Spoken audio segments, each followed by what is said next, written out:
Breaking news এই মুহূর্তে SIR এর চরম বিভ্রান্তি, প্রাক্তন বিদেশ সচিবকে ডাক হিয়ারিং এ।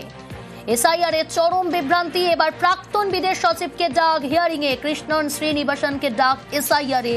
কলকাতার বাসিন্দা প্রাক্তন বিদেশ সচিব কবে তলব করা হয়েছে, কি জানা যাচ্ছে এই বিষয়ে আরো বিস্তারিত জানাবে সোমরাজ, রয়েছে টেলিফোন লাইনে। সোমরাজ, দেখো, তিনি দক্ষিণ কলকাতার বাসিন্দা। 19শে জানুয়ারি তাকে শুনানির জন্য ডাকা হয়েছে। তাকে এবং তার স্ত্রীকে দুজনকেই শুনানির জন্য ডাকা হয়েছে এবং শুনানির ডাকা হয়েছে তার কারণ হিসাবে বলা হয়েছে 2002 এর ভোটার তালিকার সঙ্গে বর্তমান ভোটার তালিকা মিল নেই, অর্থাৎ আনম্যাপড। এই কারণেই তাকে শুনানিতে ডাকা হয়েছে। কৃষ্ণন শ্রীনিবাসন, যিনি ভারতের বিদেশ সচিব হিসেবে কাজ করেছেন, তুমি জানো যে আমাদের দেশে বিদেশ সচিব হিসেবে কাজ করেছেন যিনি বর্তমানে বিদেশ মন্ত্রক দায়িত্ব রয়েছেন। ভারতের আমাদের দেশের ইতিহাসে এই তথ্য রয়েছে। সেই জায়গা থেকে দাঁড়িয়ে একজন প্রাক্তন বিদেশ সচিবকে এসআইআর এর শুনানির জন্য ডাকা নিঃসন্দেহে গুরুত্বপূর্ণ হয়ে দাঁড়ালো। 1994 সাল থেকে 1995 সাল পর্যন্ত এই 2 বছর তিনি বিদেশ সচিব হিসাবে কাজ করেছেন এদেশের। শুধু তাই নয়, একাধিক গুরুত্বপূর্ণ পদে কৃষ্ণন শ্রীনিবাসন কাজ করেছেন দেশের হয়ে। তাকে এবার এসআইআর হিয়ারিং এ ডেকে পাঠানো হলো। আগামী 19 তারিখ দুপুর 12টা থেকে দুপুর 2:30-এর মধ্যে তাকে শুনানির জন্য হাজির হতে বলা হলো। তাকে নিয়ে ইতিমধ্যেই রাজনৈতিক মহলে এবং প্রশাসনিক মহলেও চর্চা শুরু হয়েছে, কারণ যিনি দীর্ঘদিন দেশের জন্য বিভিন্ন ক্ষেত্রে গুরুত্বপূর্ণ পদে কাজ করেছেন। এমনকি তাই নয়, বাংলাদেশের হাই কমিশনার হিসাবে তিনি কাজ করেছেন। এর পাশাপাশি তিনি বিদেশ সচিব হিসাবে 1994 সাল থেকে 1995 সাল পর্যন্ত কাজ করেছেন। বিভিন্ন পররাষ্ট্র নীতির ক্ষেত্রে গুরুত্বপূর্ণ ভূমিকা নিয়েছেন তিনি এদেশের। তাকেই এবার ডাকা হয়েছে। শুধু তাকে নয়, তার স্ত্রীকেও ডাকা হয়েছে। দুজনকেই আগামী 19শে জানুয়ারি আসতে বলা হয়েছে। তারা দীর্ঘদিন কলকাতার বাসিন্দা এবং তাদেরকেই এবার শুনানির জন্য ডেকে পাঠানো হলো। শুনানির কারণ হিসাবে বলা হয়েছে 2000 তালিকার সঙ্গে বর্তমান তালিকার মিল যায়নি, অর্থাৎ তাদেরকে বলা হচ্ছে আনম্যাপ। এই ক্যাটাগরিতেই তাদেরকে শুনানির জন্য ডাকা হচ্ছে। আগামী 19শে জানুয়ারি শুনানির জন্য আসতে বলা হয়েছে। সঙ্গে থাকো সোমরাজ।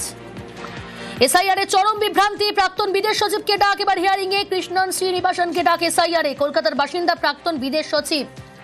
19শে জানুয়ারি তলব করা হয়েছে প্রাক্তন বিদেশ সচিবকে। প্রাক্তন বিদেশ সচিব কৃষ্ণন শ্রীনিবাসনকে ডাক এসআইআর এ। আমি আবারও কথা বলবো, সোমরাজ রয়েছে আমার সঙ্গে। সোমরাজ, শুধু প্রাক্তন বিদেশ সচিব নয়, তার স্ত্রীকেও তলব করা হয়েছে।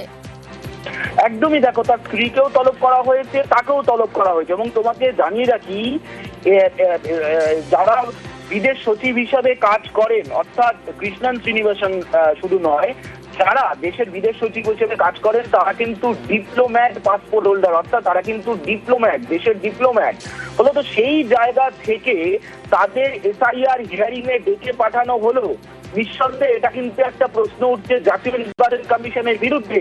যদিও গোটা বিষয়ে তিনি এখনো পর্যন্ত কমিশনের প্রতিক্রিয়া পাওয়া যায়নি, কিন্তু যারা বিদেশ সচিব হিসাবে কাজ করে এসছেন, তুমি দেখেছো বর্তমানে বিদেশ সচিব হিসেবে কাজ করে এসছেন, বর্তমানে তিনি দেশে গুরুত্বপূর্ণ মন্ত্রকেও রয়েছেন। এরকম উদাহরণ আমাদের দেশে রয়েছে। ফলত সেই জায়গা থেকে যিনি 1994 সাল থেকে 1995 সাল পর্যন্ত বিদেশ সচিব ছিলেন এদেশের, শুধু তাই নয়, দেশের একাধিক গুরুত্বপূর্ণ পদে তিনি ছিলেন। বাংলাদেশের হাই কমিশনার হিসেবে কাজ করেছেন। শুধু তাই না, দেশের পররাষ্ট্রনীতি নির্ধারণে গুরুত্বপূর্ণ ভূমিকা পালন করেছেন। একাধিক গুরুত্বপূর্ণ পদে তিনি বিভিন্ন সময় দায়িত্ব পরিচালনা করেছিলেন। তাকে এসআইআর এর নামে ডেকে পাঠানো হলো। শুধু তাকে নয়, তার স্ত্রীকেও ডেকে পাঠানো হয়েছে। 19 তারিখ তাকে শুনানির জন্য আসতে বলা, এবং যে নোটিশটি দেওয়া হয়েছে সেখানে বলা হয়েছে তাদের শুনানি কেন্দ্র পর্যন্ত আসতে, যেখানে তাদের বয়স 80-র ঊর্ধ্বে, তাদেরকে শুনানি কেন্দ্র পর্যন্ত আসতে বলা হয়েছে। ফলত সেই জায়গায় দাঁড়িয়েই গোটা বিষয়টি এখন রাজনৈতিক মহলে এবং প্রশাসনিক মহলে যথেষ্ট চর্চার জায়গা।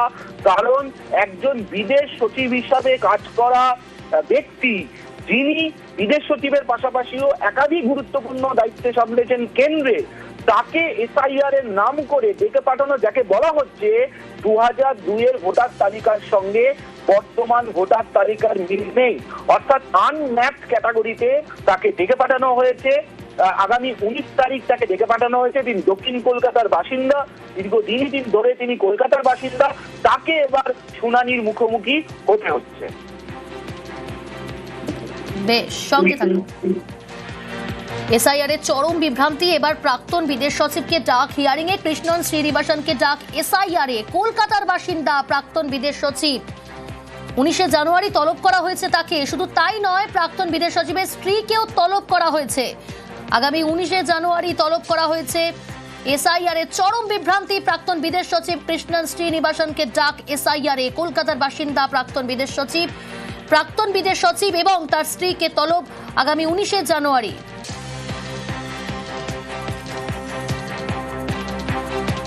কলকাতার বাসিন্দা প্রাক্তন বিদেশ সচিব কৃষ্ণন শ্রীনিবাসনকে ডাক এসআইআর এ হিয়ারিং এ এবার ডাক। 19 জানুয়ারি তলব করা হয়েছে প্রাক্তন বিদেশ সচিব কৃষ্ণন শ্রীনিবাসনকে এবং তার স্ত্রীকেও তলব।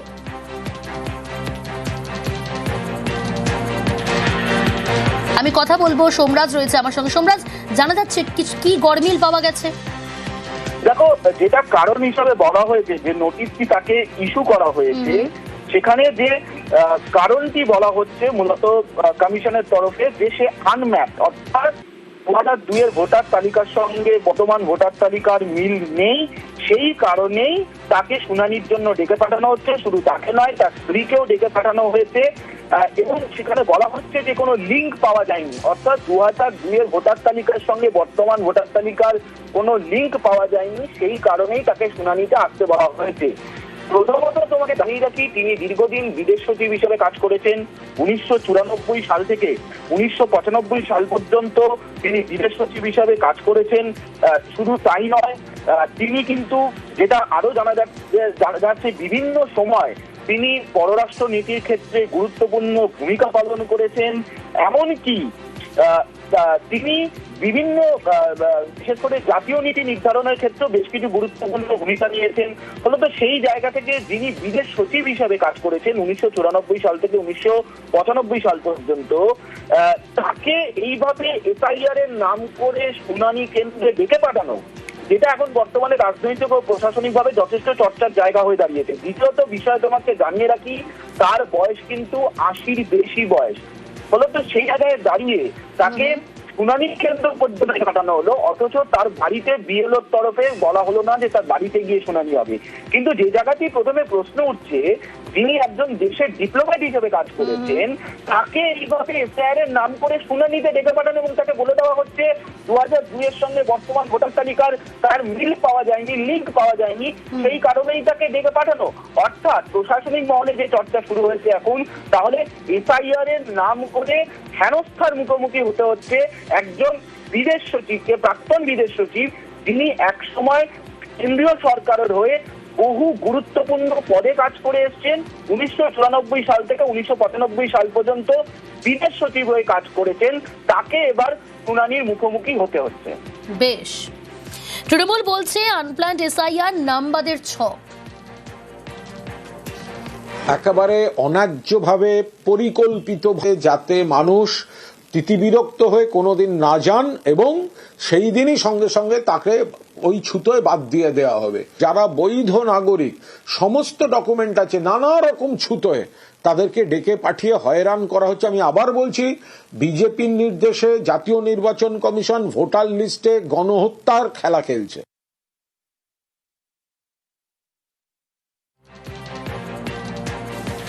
প্রাক্তন বিদেশ সচিব কেন? যে কাউকে যে কোনো সময় নির্বাচন কমিশন যেখানে সেখানে ডাকতে পারে। নির্বাচন কমিশন ডেকেছেন তো, হ্যাঁ, কেন্দ্রীয় নির্বাচন কমিশন বা রাজ্যের নির্বাচন কমিশন যে কোনো সময় যে কাউকে যে কোনো হিয়ারিং এ ডাকতে পারেন। এটাই সাংবিধানিক ক্ষমতা নির্বাচন কমিশনের। এখানে কোনো সংবিধানের সঙ্গে সংঘাতের কোনো প্রশ্ন নেই বা কোনো সেরকম কিছু হচ্ছে না। কি হলো, প্রাক্তন বিদেশ সচিব কেন? অনেককেই ডেকেছেন।